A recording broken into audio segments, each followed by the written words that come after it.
asalaamaaleykum maa ngi tudd Boubacar Diallo man maay administrateur général adjoint écosystème maa ngi bokk ci collectif des concessionnaires du nettoiement. waaw léegi lan mooy situation 2018 fii tey 1er mai situation monde si yëf yi ngeen di yëngu secteur bi ngeen di yëngu situation actuellement bi. D'abord d'emblée tey jour bi ngeen may interviewé dafa coïncider ak mu doon journée fête internationale du travail donc damay profiter d'abord ci occasion bi sargal liggéeykat yëpp en particulier ñi nga xam ne ñoom ñoo nekk ci secteur ramassage ordures ménagères. Donc bu leerlu weesoo situation bi tey jii mën nañ ne effectivement xëy na lii faral di am at yi yëpp la parce que lu tax ma naan lii faral di am at yi yëpp la système bi dañoo toll foo xam ne xëy na tey jii war nañ ko xoolaat càmbaraat ko bu baax a baax a baax parce que bari na lu ci bari loo xam ne war nañ ko ci defaraat war nañ ko liggéeyaat parce que dafa jaadootul sax ñuy dem à chaque fois di am ay retard de paiement affaire yooyu loolu aussi dafa am lu koy expliquer parce que boo bëggee def benn historique bu ndaw dafa am benn déficit boo xam ne dafa topp gestion ordures ménagères yi depuis 2012 léegi nag bor boobu la ñu topp di ko répercuter chaque année donc ce qui fait que at bu jot budget bi bu taxawee dañ ciy jël pour di fay at bi weesu donc ce qui fait que tout le temps dañuy nekk en situation de déficit alors que nag tey jii ordures ménagères fii ñu toll nii ci àdduna bi on est en 2018 dafa war a mën a lijjanti lu bare donc xëy na volonté politique moo ci manqué heureusement que suñu dernier arrêt de travail yi ñu defoon yi président de la république bi mu ñëwee prononcé wu na ci wax na ne kat effectivement war nañ càmbaraat mbirum mbalit bi ubbi ci ay waxtaan loolu nag ñun ñu koy rafetlu pourquoi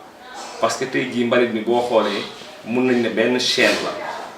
chaîne bi dafa am ñeenti maillon yu ñu mën a wax xëy na ñoom ñoo ko composé benn bi moom mooy état bi par kii bi ku koy diriger soit ICG soit beneen entité parce que tout le temps dafay am benn instabilité boo xamante ni tey ñii la suba ñëre la beneen bi mooy ñun ñi nga xam ne ñun ñooy concessionnaires yi c'est-à-dire ñun ñi nga xam ne ñun ñooy préfinancé ramassage ordures yi ñun ñi nga xam ne xëy na tey ñun ñoo indi la logistique nécessaire c'est-à-dire camions yi ngeen di gisee yooyu yëpp ñun ñoo ko gérer ensuite ñun ñoo yor gestion mbëbës beneen bi toujours aussi mooy ICG parce que ICG moom moo yor les ressources humaines c'est-à-dire les techniciens de surface ak tout ce qui tourne dessus ak ñoom ñooy tracer aussi circuit yi léegi war na am beneen quatrième maillon boo xam ne dafa war a bokk ci chaîne bi mu am importance boobu moom dafa absent totalement xëy na par mépris la wala ñàkk a xam ak yooyu boobu maillon mooy ban mooy les populations parce que tey jii boo bëggee def une gestion durable il faut impérativement population yi nga impliquer leen si parce que il faut mu doon benn gestion boo xam ne dafay inclusive c'est-à-dire dafay boole ñeent ñooñu ma wax ñëpp pour que xëy na tey jii ñu mën a régler mbalit bi définitivement parce que tey jii ñun concessionnaires yi effectivement tey suñu liggéey ci la limité wu jël mbalit mi yóbbu ko décharge mën nañ ne peut-être ci transport lañ yem alors que xarañte bee ngi fi expertise bi moyens yi ak xel mee nga xam ne mën nañ jëlee mbalit mi nga xam ne dootul doon ay situation wu jël mbalit rek yóbbu ko mu bës def pyrolyse taal mbalit bi mu tàkk affaire yooyu parce que mbalit bi tey war na mën a doon un facteur de développement c'est-à-dire war nañ dem ci gazification war nañ am na yu bëri yoo xam ne xëy na ñun xalaat nañ ko sax tënkoon ko defoon ko sax ci benn document boo xam ne xëy na dañ ko pare woon pour proposer ko état bi benn genre partenariat public privé boo xam ne xëy na tey jii ay xalaat yu bari bàcc nañ ko ci tënk ko ci benn document boo xam ne xëy na tey jii état bi bu affiché réelle volonté politique bi rek ñun pare nañu parce que ñun tey jii boo xoolee ay nationaux lañu parce que boo xoolee y a plus d'une vingtaine d'entreprises yoo xam ne ñu ngi yëngu ci secteur du nettoiement bi entreprise yooyu bu ci nekk dafa employer des personnes des chauffeurs des mécaniciens ak yeneen ak yeneen ak yeneen parce que boo xoolee c'est plus de 2000 voire 3000 employés yoo xam ne xëy na tey jii ñoom ñi ngi bokk ci kaw entreprise yooyu donc tey jii dafa jot entreprise yooyu ñu dooleel leen booleel leen ci gestion bi mu doon une gestion boo xam ne dafay inclusive boo xoolee tout récemment sax am na benn conclave boo xam ne ñun concessionnaires yi ñi ngi ko doon def fii ci benn hôtel de la place ci loolu lañ doon waxtaanee donc yooyu aussi am na ci ay conclusions yu bari yoo xam ne xëy na génn nañ ko ci yoo xam ne xëy na tey jii dañ ne woon balaa ñu koy mettre di ko yëgal ñëpp dañuy xaar ba toog ak suñu ministre de tutelle ñu jébbal ko pour wax ko ne ñun vraiment pare nañu di xaar président de la république appel boobu mu defoon pour que une gestion durable des déchets ñun ñu indi suñu partition. Pourquoi? Parce que tey jii boo xoolee ñun ay acteurs clés lañ ci système bi donc tey jii système bi baax rek moom mooy suñu njëriñ moom mooy suñu intérêt ñun du dëgg parce que investissement yu 10 moom la concessionnaire yi def pour effectivement ramassage ordures ménagères yi donc te boo xoolee comme niñ koy waxee oto mbalit mënul yam lu dul mbalit kon donc ñun suñu intérêt la tey jii effectivement que mbalit mi dox na mu war a doxee ku nekk di ci gis sa bopp parce que tout le temps population yi boo dégloo dañuy dégg ñu naan ay milliards mais milliards yooyu boo xoolee travailleurs yi kontaanuñu concessionnaires yi kontaanuñu état bi ngay liggéeyal kontaanu donc war nañ poser wu des questions pourquoi ak milliards yooyu ñuy tudd parce que boo xoolee comme nii keroog suñu intervention bi ñu génnee ñu ngi on parle de 5 milliards mais 5 milliards boo ko waree séddalee par exemple plus d'une vingtaine d'entreprises pour une durée de 6 mois xam nga loolu motul sax maanaam boo defee ratio bi entreprise bu nekk ñaata la ciy war a am kon donc nga xam ne c'est 2 fois rien parce que budget bi aussi bu ñu fàtte ne TVA bi 18% yi ci lay génn budget bi bu ñu fàtte ne aussi travailleurs yi seeni salaire ak seen kii ci lay génn budget bi ICG fonctionnement am ci la nekk donc tey jii ku ci nekk li nga ciy am noonu bu ñu waxee milliards yooyu buñ ko séddalee à la limite ku ci nekk li nga am xëy na boo ci jëndee ceeb ak diwlin gaw ma nga mën a denc ci dara alors que tey jii mbalit mi dafa nekk benn war a mën a doon facteur de développement parce que gis nga mbalit boo xoolee dafa transversal tey jii dafay laal ci domaine yu bari sur le plan économique mbalit bi war nañu mën a indil lu baree am na fi ay sociétés yoo xam ne boo leen jaayee mbalit bi ñoom mën nañ ko njariñoo di ci créer courant di ci am luñ ciy lakk seen fourrière yooyu mbalit mi tey jii war nañ mën a dem ba nga xam ne moom moo yore boppam état bi da sax dootul yëkkati xaalisam di ci dugal mais mbalit mi ci boppam moom mooy yor boppam yaa ngi may dégg lu tax ma ne dafa transversal tey jii comme suñu arrêt de travail bu ñu mujjee woon def bi boo xoolee mbeddu Dakar yëpp tilim déjà da doon indi problème de sécurité parce que mbalit bu toogee lu yàgg dafay tàkk dafa doon indi ay problème de mobilité parce que ci ay grandes artères lañ ko indi loolu yëpp toujours yaa ngi laal sécurité bi léegi boo ñëwee da ngay cadre de vie bi aussi déjà dootul mën a attrayant n'est-ce pas ensuite santé ñun suñuy ay njaboot ñun ñoo koy noyyi donc loolu aussi pour expliquer sommairement que ne rek mbalit mi dafa doon loo xam ne c'est quelque chose de transversal léegi nag lan mooy solution bi mooy effectivement d'abord une réelle volonté politique ñeenti maillons yooyu ma cité woon c'est-à-dire population yi acteurs yi ñun concessionnaires yi nga xam ne ñun ñooy préfinancer ramassage ordures beeg yooyu ICG moom c'est-à-dire les ressources humaines état bi yëpp dañ leen war a boole ci benn kii parce que tey jii expertise bi comme ni ma leen ko waxee parce que tey jii entreprise yi du ay entreprise nii parce que ay ingénieur rek ñu ne loo xam ne lu bëri xalaat nañ ko teg ko am na ay documents yoo xam ne xëy na tey jii suñu benn collègue bu ñu naan Issa Seck liggéeyoon na ci ak ay moromu technicien yëpp ba ñu bàcc ay xalaat pour teg ko pour proposer ko état bi donc en définitive pour wax ne rek mbalit mi effectivement situation bi fi mu toll nii mooy fi mu toll at yi passé mooy dafa am benn bor boo xam ne depuis 2012 ñi ngi koy traîner chaque année ñu koy répercuter buñ ko répercuter toujours dafay jàll ci budget bi mais loolu nag état xëy na bu ci bëggee solution mën na ko am parce que bor bi xam na nan la toll juste dafay jël rek effacer dette boobu mu dem ci zéro bu effacer dette bi mu dem ci zéro après dafay yomb que ICG par rapport ak budget dina xam naka lay gérer naka la ñuy mën a avancer te ci kaw loolu aussi ñuy ñaan rek ne effectivement population yi aussi il faut que ñu impliqué wu il faut que ñun aussi ñu impliqué leen il faut que l'implication de tout le monde. benn jour mos naa dégg ñu ne leen état bi di jox doyul par exemple boo comparé Nouakchott wala Abidjan ak Dakar lu mu toll. kon état bi contribution doyul. mooy li ma la wax tout à l'heure dama ne xëy na tey jii pour être plus clair mën naa ne les ordures sont sous-payées parce que xam nga buñ la nee par exemple 5 milliards état bi ameel ko ay plus d'une vingtaine d'entreprises pour une période de 6 mois ratio bi boo ko diviser ku ci nekk lan nga ciy am alors tey jii entreprise yi yëngu ci mbalit mi bu ci gën a ndaw en moyenne dina la 400 litres jour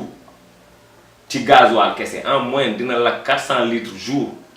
te gasoil nit ñi dañ koy wax rek yaakaar ne mooy suñu dépense bi gën a mag mais tey jii ñun entreprise yi ñun xam nañ li ñuy dépenser ci huile nan la toll parce que mbëbës conditions yi foofu déjà accès beeg yooyu yëpp surtout bu ñu demee ba ci biir nawet entreprise yi li ñuy dépenser ci ay pneu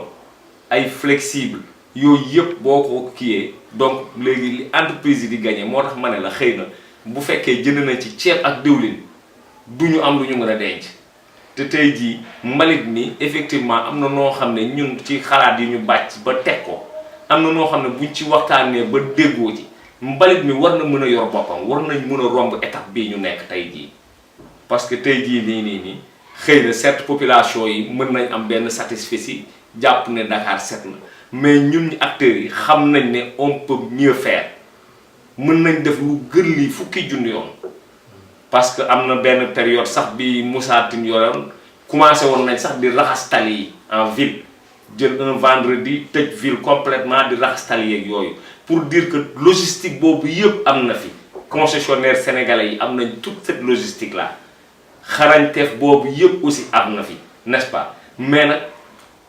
li nit ñi di wax une mission des moyens parce que mbalit pour man tey jii coût la war a am coût la war a am parce que tey jii coût bi benn yoon nga koy def parce que bu ñu xasee ba def li ñu war a def ba mise à zéro bi jeex après coût bi dafay wàccaat parce que pérennisation mooy des pérennisation mooy c'est-à-dire te pérennisation bi dafay yomb parce que boo xoolee suñu oto yi F7 la ñuy def chaque jour ñun muy Korité Tabaski 1er mai tout le temps suñu oto yi dañuy circuler dañuy liggéey muy guddi muy bëccëg n'est-ce pas mais tey jii loolu yëpp nag ay nit bu ñu sacrifié wu di def yooyu sacrifice yooyu effectivement état bi dafa war a xam ne lii kat secteur bii kat secteur la boo xam ne mën na doon un facteur de développement parce que déjà comme li mu englobé yëpp moo bari te ensuite li mu mën a apporter ci plan yu bari aussi du lu ñu natable.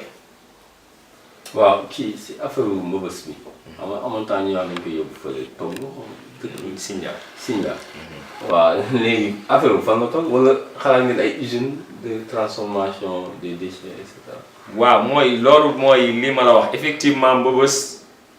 am na benn CET bu ñu préparé woon pour Sindia. ne effectivement dañuy tëj mbëbës mbaaw am benn centre de transfert pour que ordures yi ñu leen di yóbbu vers mbëbës mais loolu yëpp dama lay wax ne autorité centrale bi moom moo mën a jël yenn décisions yi moom moo mën a joxe les orientations parce que boo xoolee fële ñuy bëgg a dem Sindia effectivement ñun sax au fait xëy na associé wu ñu ci woon en amont mais d'accord wuñu woon parce que xëy na mënoon nañ am lu gën loolu parce que déjà pour Sindia rek déjà ñun dañ doon xalaat ne comme déjà amoon na projet aéroport bi war a jëm foofu te donc ñëpp xam nañ aéroport ak ay vol d'oiseaux yi picc yi naaw yeeg yooyu te mbalit fu moom ay picc da koy wër ak yooyu donc ñun xëy na bu fekkoon boole nañ ñu ci sa njalbeen nga xëy na ñun buñ leen doon xelal doon nañ leen xelal leneen comme je vous ai dit tey jii yoruma document bi yëpp mais yooyu yëpp am na luñ ci xalaatoon ba tënk ko teg ko mais mbëbës tey jii ak lu mënti xew du luy war a mën a continuer nii mais mbëbës aussi bu ñu ñi jàpp ne décharge la noonu rek mais tey jii pour man recherche la. Pourquoi parce que li fa kii noonu yëpp mën nañ ko transformer gaz lay doon mën na doon njariñ mën na doon gaz bu ay oto di utiliser di ko dawee mën na doon leneen ak leneen ak leneen mais loolu yëpp pour nga mun ko réaliser il faut effectivement l'autorité politique am cette volonté là il faut que effectivement l'autorité politique joxe ay orientation claire wax fan la bëgg a jëm ak mbalit mi nan la bëgg ñu doxalee mbalit mi ñun acteurs yi ñu taxaw ci accompagner ko ci parce que tey jii entreprise yi nekk ci mbalit mi am na ci ñoo xam ne def nañ plus de 30 ans d'expérience ci biir mbalit yi nit nag secteur boo nekk def ci 10 ans rek du ñàkk lu tuuti am loo ci jël am lu tuuti loo ci xam te tey jii ñooñu fii lañ nekk li ñu am fii lañ ko investir kon comme je vous ai dit ñun secteur bi baax rek moom kot la ñun acteurs principaux yi di demander. waaw ci loolu bon pour terminer aussi xam nga mbalit Sénégal yëpp la am mais on dirait que ca Dakar la ñuy wax ak quelle est la situation ci région ak lan lañ fa def. effectivement sénégalais bépp fu mu mënti nekk dañuy am obligation jëlal ko mbalitam mooy ki nekk Dakar ak ku nekk au fin fond du Sénégal du dëgg tey jii boo xoolee ICG compétence am c'est national. xëy na au temps sax dañ doon def Kadakar yor juste Dakar de Dakar à Yène ICG yor les autres régions n'est-ce pas mais tey jii ICG moom moo regroupé lépp te dafa am compétence nationale te ku bu dee yàlla dëgg rek la bëgg wax tey jii mën nañ ni régions yi dañ leen amel àq par rapport ak gestion ordures ménagères yi parce que tey jii il suffit que nga def un tour rek pour gis ne effectivement foofu xëy na ñoom mën nañ am lu gën loolu parce que dafay gën a yomb sax parce que foofu dafa am espace donc dafay gën a yomb sax pour def gestion bi foofu parce que tey jii ñun fii boo xoolee Dakar xat na sax mën nañ ne yenn contrées yi pour accessibilité camions yi sax dafay jafe donc de sorte que war am na sax ay yeneen moyens yoo xam ne effectivement mën nañ ci accéder par contre nag région yi yaatu na yaatuwaay boo xamante ni si tey jii li may wax di moom laay réitérer di ko waxaat mooy volonté politique bi moom moo manqué effectivement pour que ñu jël gestion ordures yi régler ko une bonne fois pour toutes alors buñ ko régler mooy dafay régler aussi les problèmes du Sénégal. jërëjëf waaw maa leen